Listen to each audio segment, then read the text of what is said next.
英語聞き流し10分間、名作リスニング、英語テキストと MP3 ダウンロード、その他の物語は、ホームページよりご利用いただけます。88thpp.com 88thpp.com Chapter 9. The Leave-Taking.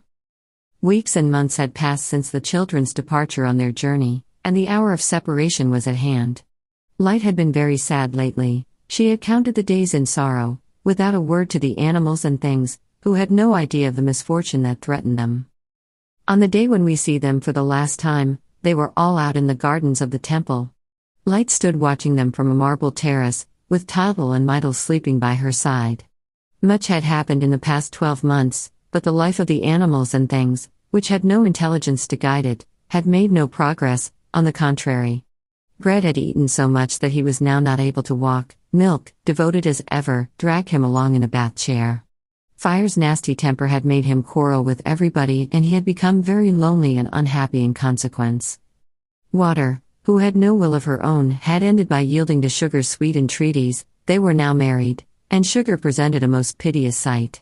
The poor fellow was reduced to a shadow of his former self, shrank visibly day by day, and was sillier than ever, while Water, in marrying, had lost her principal charm, her simplicity. The cat had remained the liar that she always was, and our dear friend Tylo had never been able to overcome his hatred for her. Poor things! Thought Light, with a sigh. They have not gained much by receiving the benefit of life. They have traveled and seen nothing of all the wonders that surrounded them in my peaceful temple. They were either quarreling with one another or overeating themselves until they fell ill. They were too foolish to enjoy their happiness, and they will recognize it for the first time presently, when they are about to lose it. At that moment, a pretty dove, with silver wings, alighted on her knees. It wore an emerald collar round its neck, with a note fastened to the clasp. The dove was the fairy Berylun's messenger. Light opened the letter and read these few words. Remember that the year is over. Then Light stood up, waved her wand, and everything disappeared from sight.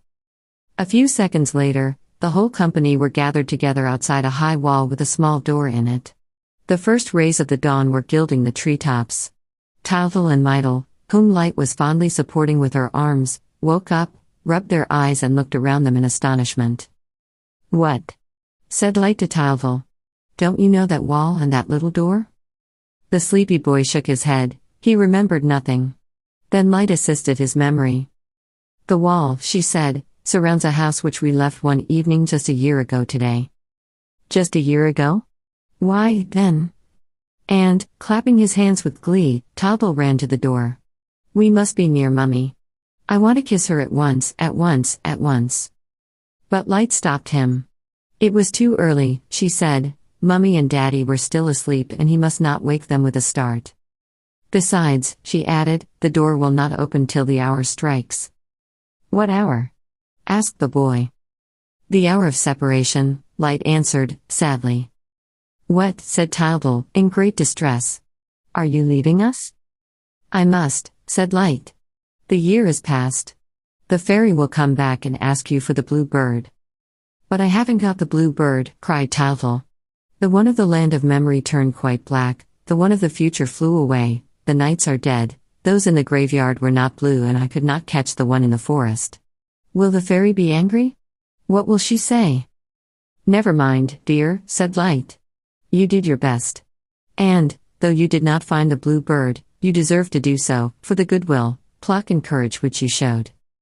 Light's face beamed with happiness as she spoke these words, for she knew that to deserve to find the blue bird was very much the same thing as finding it, but she was not allowed to say this, for it was a beautiful mystery, which Tadal had to solve for himself. She turned to the animals and things, who stood weeping in a corner, and told them to come and kiss the children. Bread at once put down the cage at Tadal's feet and began to make a speech. "In the name of all, I crave permission." "You shan't have mine," cried Fire. "Order," cried Water. "We still have tongues of our own," roared Fire. "Yes. Yes," screamed Sugar, who, knowing that his end was at hand, kept kissing Water and melting before the others' eyes. Poor Bread in vain tried to make his voice heard above the din. Light had to interfere and command silence. Then Bread spoke his last words. I am leaving you, he said between his sobs. I am leaving you, my dear children, and you will no longer see me in my living form. Your eyes are about to close to the invisible life of things, but I shall be always there, in the bread pan, on the shelf, on the table, beside the soup, I who am, if I may say so, the most faithful companion, the oldest friend of man. Well, and what about me? Shouted Fire, angrily. Silence, said Light. The hour is passing. Be quick and say goodbye to the children. Fire rushed forward, took hold of the children, one after the other, and kissed them so violently that they screamed with pain.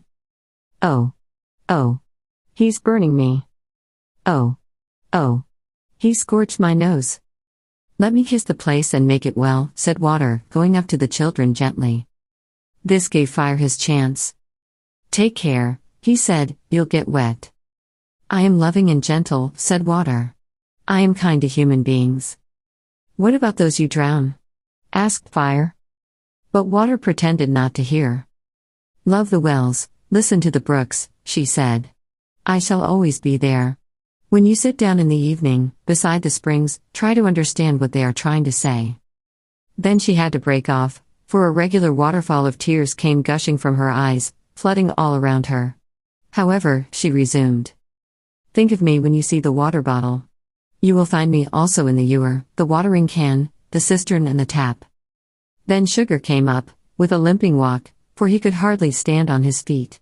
He uttered a few words of sorrow, in an affected voice and then stopped, for tears, he said, were not in harmony with his temperament.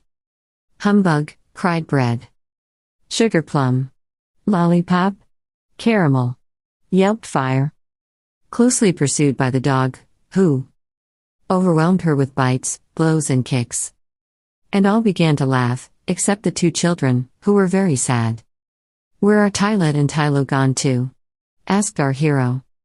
At that moment, the cat came running up, in a terrible state. Her hair was on end and disheveled, her clothes were torn and she was holding a handkerchief to her cheek, as though she had the toothache.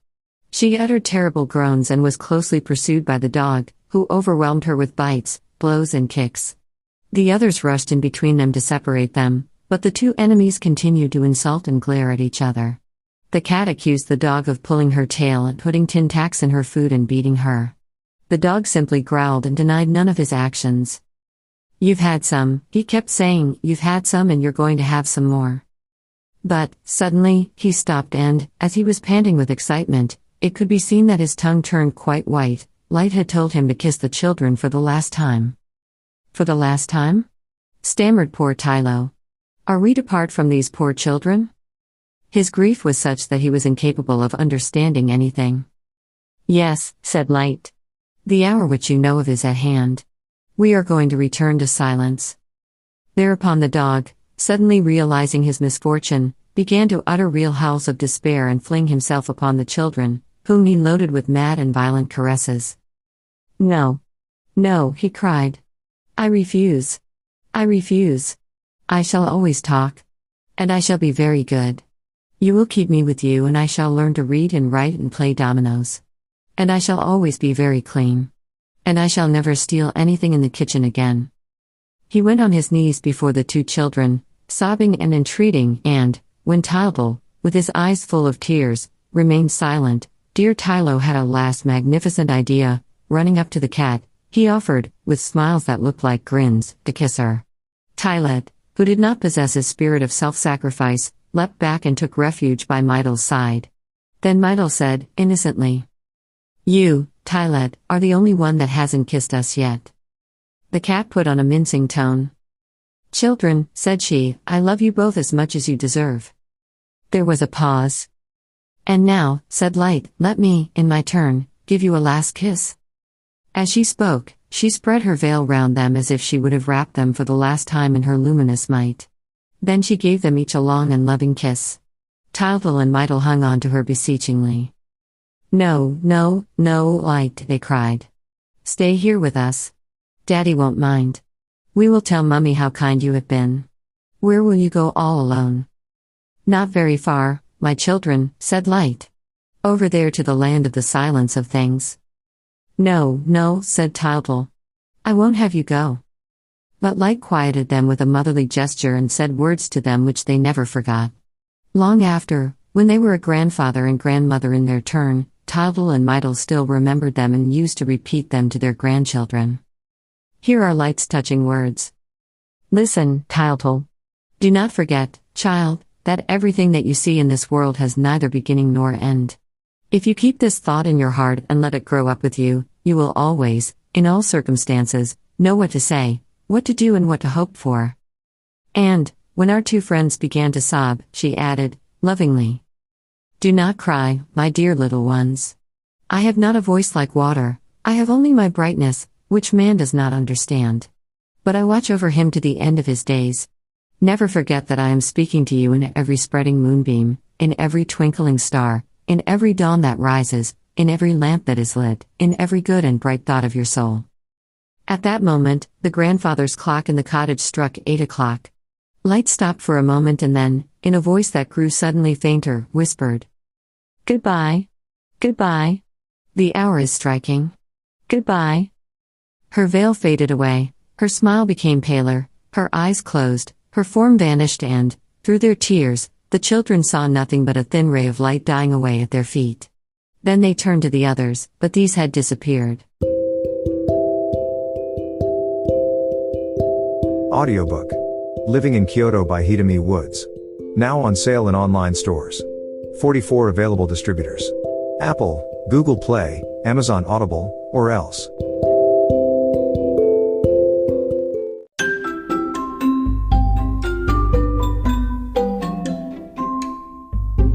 大好評。秀美ウッズがデザインしたとっても可愛いオリジナルグッズが手に入る。トートバッグ、缶バッジ、ステッカー、T シャツ、トレーナー、パーカー、文具、その他いろいろ、エリゼン .com で見てみてね。erizen.com erizen.com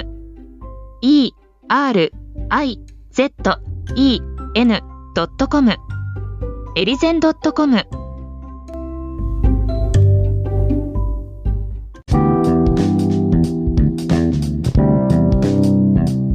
英語聞き流し10分間名作リスニング英語テキストと MP3 ダウンロードその他の物語はホームページよりご利用いただけます。